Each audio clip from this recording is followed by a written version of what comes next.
Karibu sana mpenzi mtazamaji, ni kutaarifu kwa takriban dakika 30 hivi. Jina langu ni Chichi Josephine. Karibu.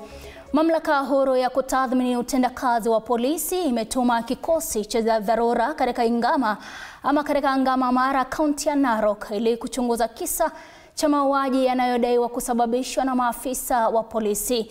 Tukio hilo ambalo lilitokea asubuhi ya Alhamisi linadaiwa kusababisha kifo cha mtu mmoja huku wengine 7 wakijeruhiwa. Vurugu hizo zilizuka baada ya polisi kusemekana kufyatulia risasi kundi linalodaiwa kuvamia ardhi ndani ya hifadhi ya Ngama Conservancy iliyoko katika kijiji cha Lolkuruka.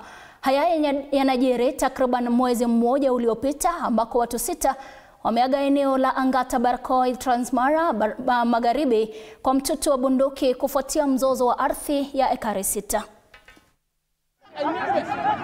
Kukuja kwa ground kulete peace wasikwe kwa pande moja. Yes. Jamaa moja alipigwa hapa rungu na akakatwa kichwa na kisu. Nimekuja kukulia siasa kwa sababu mwingine anawania kiti ya South. Kwa hivyo hiyo MP tumeambia afanye kazi yenye tumejagulia. Tunaomba kwa heshima kubwa atufanyie maendeleo. Awache kufanya siasa ya group ranch ya maji moto. Wanataka kuchukua na nguvu. Kukuja kusikiza ile maneno pale ndio wakanipika.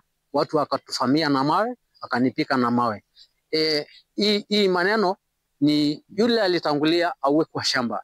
Yule ya nyuma atafutiwe mahali pengine. Na tunataka kusema ya kwamba tunaomba serikali waingilie hii mambo. Kotini imetoa uamuzi. Hawa jamaa na kulipana na kwenda kwa mambo yao hatuwezi kubali. Tutakuwa hapa mpaka tumalize kudamakate hii center EMC. Sisi ni watu wa serikali, ongozwa na William Ruto.